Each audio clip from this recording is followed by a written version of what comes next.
balik-balikan natin ang PhilHealth. And this time, I will do my best to simplify para sa mga medyo vague pa sa kanila kung ano talaga ang totoong issue sa PhilHealth, mga kaistorya. Constructive, objective, balanced, and fearless opinion. Mag-Istorya Info Vlogs with Papa RD. Balik-balikan natin ang PhilHealth. And this time, I will do my best to simplify para sa mga medyo vague pa sa kanila kung ano talaga ang totoong issue sa PhilHealth, mga kaistorya. Pero kung bago pa kayo sa aking YouTube channel, isang subscribe lang ay masayang-masaya na ako, mga kaistorya. And please also follow on my FB page and TikTok account, Mag-Istorya Info Vlogs. Okay, ang issue, I'll make this short. I'll do my best to make it short and understandable. Okay, ganito. Bakit may issue sa PhilHealth? Una, zinero nila ang subsidy budget sa 2025. Issue ba yon? Of course. Bakit? Kasi yung subsidy budget na iyon, yung 25 or 26 billion, para yon sa mga Filipinos na hindi nagbabayad buwan-buwan sa PhilHealth pero maka-avail pa rin sa mga benepisyo ng PhilHealth dahil sa batas na Universal Health Care Law. Ngayon, tinanggal yung subsidy.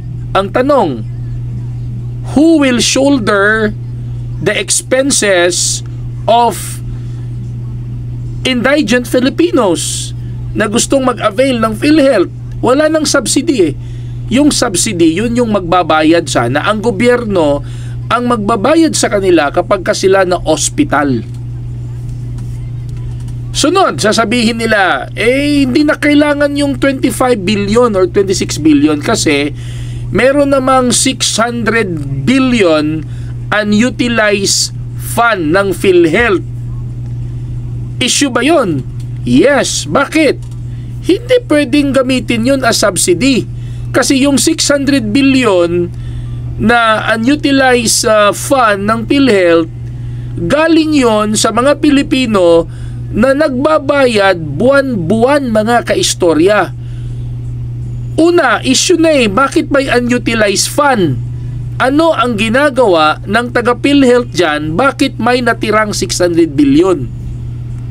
Sa dami ng mga Pilipino na nagkakasakit, sa dami ng mga Pilipino na nangangailangan ng PhilHealth, tapos magkakaroon pa ng 600 billion unutilized fund. Diba? Issue yun, mga kaistorya. Ano pa ang issue doon, mga kaistorya?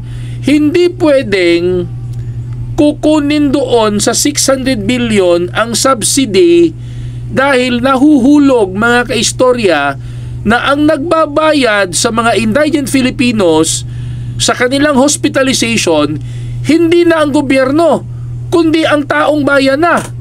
Kung ganun, mga kaistorya, hindi na lang kami magbabayad ng PhilHealth. Kasi hindi ka nagbabayad ng PhilHealth, nagbabayad ka ng PhilHealth, same benefits lang din naman, di ba?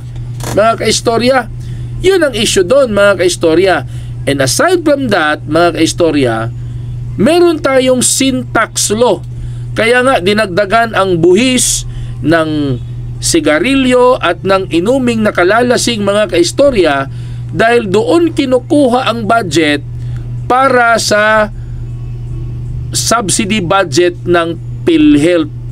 Imbes na sasabihin ng iilang politiko na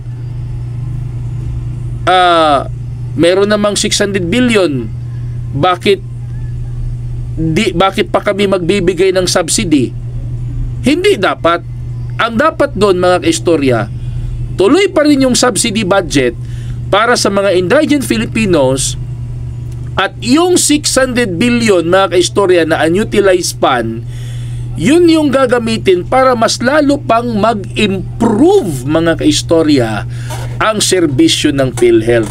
Isa sa mga pinapangarap namin dyan mga kaistorya, isa sa mga pinapangarap namin dyan, yung magkakaroon tayo ng zero balance billing sa saan mang ospital, mapa-private or mapa-government. Isa yun. At ano pa, kahit outpatient, maka-benefit pa rin sa PhilHealth.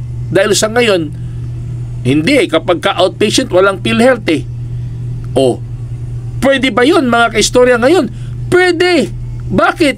May 600 billion na unutilized fund Doon natin gagamitin yun.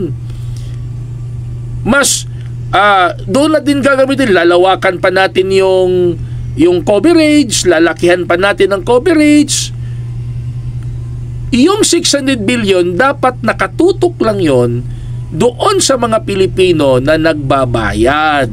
Kasi yung 600 billion galing yon sa monthly payment ng mga Pilipino here and abroad na nagbabayad sa PhilHealth. Kaya hindi pwedeng tanggalin ang subsidy mga kaistorya. Kung tatanggalin yung subsidy for the argument na merong 600 billion, parang ang mangyayari doon kukunin yung subsidy sa 600 billion, it will demoralize the payer mga kaistorya. It will demoralize sa mga nagbabayad ng PhilHealth. Kaya mangyayari yan, ba't ko sasagutin yung mga yung mga tao hindi nagbabayad? Bakit ako ang nagkakandakuba na magbabayad para sa kanila?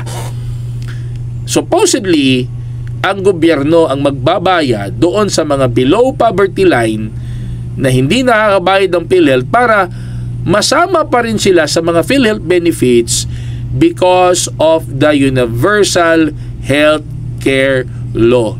Instead, buti na lang hindi natuloy mga kaistorya. Instead, nagagastusin natin yung pera na bilyon-bilyon sa ibang mga bagay na walang kinalaman sa health mga kaistorya. Yung unutilized fund, gagamitin natin yon sa mga bagay na related sa healthcare program ng mga Pilipino. Hindi yung gagamitin natin sa anniversary na gagastos tayo ng 138 million mga istorya. Ibibili lang natin ng coffee table book, ibibili lang natin ng tumblers, ng mga giveaways, ng mga pagkain. That's unethical for me. Ano masasabi niyo mga kaistorya? Ito na, sa mga bago pa lang please subscribe on my YouTube channel. Click the subscribe button mga kaistorya, and please write your comments below sa ano ang nasa isip nyo nitong pinag-uusapan natin. And please don't forget to subscribe on my YouTube channel, Mag-Istorya Ta Info Vlogs, and follow my FB page and TikTok account, Mag-Istorya Ta Info Vlogs. Thank you so much!